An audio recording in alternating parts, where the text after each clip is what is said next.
Salut à toutes et à tous, c'est Paul sur le Grand Méchant Loup et je suis très heureux de vous retrouver aujourd'hui pour le sixième épisode de L'œil du loup. Format, on voit toute l'actualité des Rouges et Noirs sur la semaine passée et on voit tout ce qui va se passer sur le week-end d'après. Aujourd'hui, épisode un peu plus long que d'habitude parce qu'on a 2 semaines à rattraper vu que j'étais pas disposé à vous faire cette vidéo la semaine dernière parce que j'avais une extinction de voix.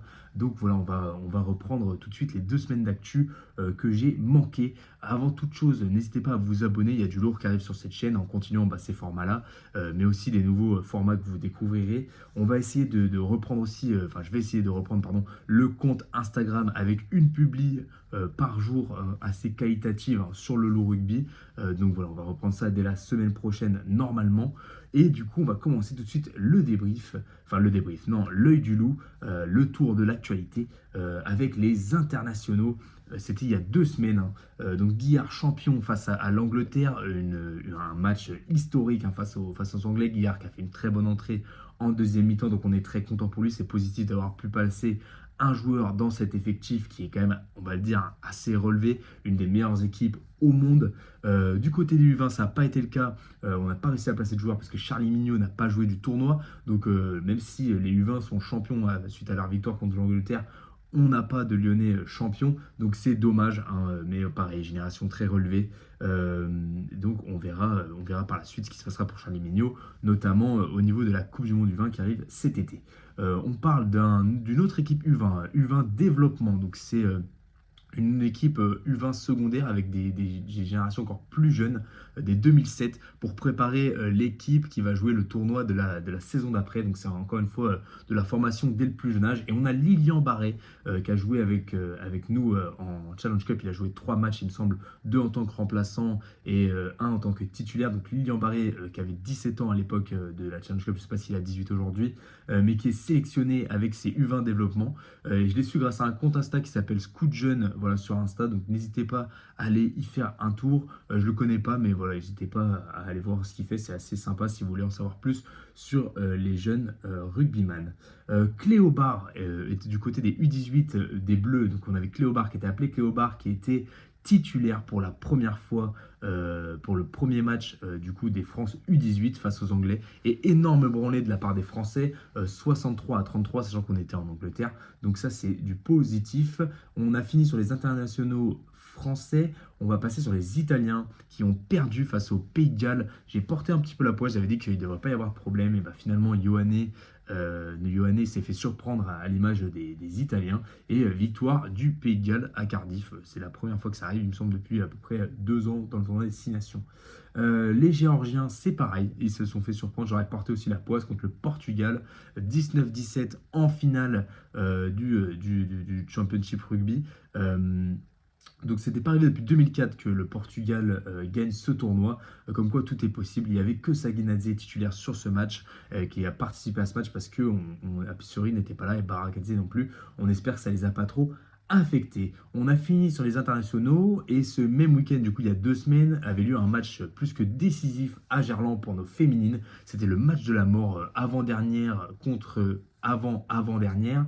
Donc match contre Toulon, et les filles ont réussi à s'imposer 14-8. Donc c'est super, elles sont toujours 8e actuellement parce qu'elles sont allées perdre contre Bobigny sur la pelouse de Bobigny du coup ce week-end, en prenant toutefois un bonus défensif. Donc il y a eu un score de 17-13.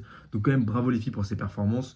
Le maintien reste encore très très loin, mais c'est encore possible et c'est grâce à votre travail, et c'est cool d'avoir pu gagner un match à Gerland.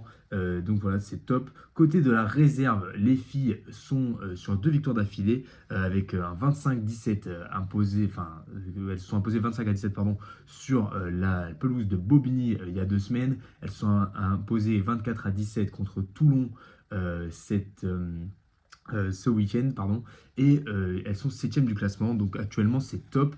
La réserve et l'équipe 1, l'équipe élite, ne joue pas de match ce week-end. En tout cas, bravo à elle, bravo pour le travail fourni. On croit en vous, et pareil, on va essayer de faire un maximum de vidéos sur ce sujet-là. Côté de l'académie désormais, les espoirs reprenaient ce week-end et ils se sont imposés à Perpignan sur le score de 10-30.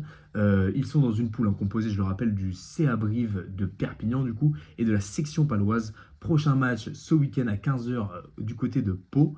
Les Crabos et les À la Mercerie, les deux catégories de-dessous, hein, sont toujours en pause. Les Godermen, la plus petite catégorie, jouent ce samedi à 14h30 contre le Racing 92.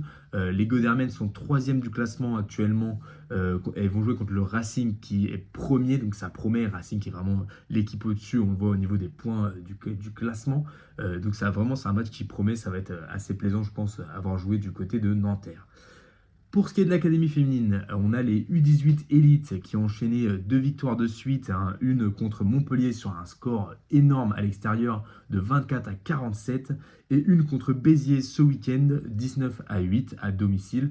Donc pas de match cette semaine non plus pour les U18 élites. Pour les 18 réserves, les 18 access comme elles sont nommées, défaite sur le score de 25-0 il y a 2 semaines contre Pays de Savoie. Il y aura un nouveau match face à Bourgoin ce week-end à 15h à domicile. Je ne sais pas où ça se joue, mais en tout cas, courage à elle. J'espère que ça va le faire. Côté de nos masculins seniors, maintenant, voilà, donc ça va être la fin de la vidéo. On va terminer sur eux. Grosse victoire à l'extérieur face à Perpignan. J'ai fait un débrief hier sur le sujet. Je vous invite à aller le regarder si vous n'avez pas vu. Et on aura un avant-match demain pour ce match un peu de gala hein, contre Bordeaux samedi à 16h35 à Gerland. Donc voilà, j'espère que la vidéo vous aura plu, que ça n'a pas été trop long. J'ai essayé de faire le plus synthétique possible. Et en tout cas, voilà, je vous remercie d'avoir regardé la vidéo. Je vous invite à vous abonner, à commenter aussi si j'ai raté des actus ou si vous avez d'autres idées de formats qu'on pourrait faire sur cette chaîne. Voilà, sinon, je vous invite encore une fois à vous abonner et je vous souhaite une bonne fin de semaine.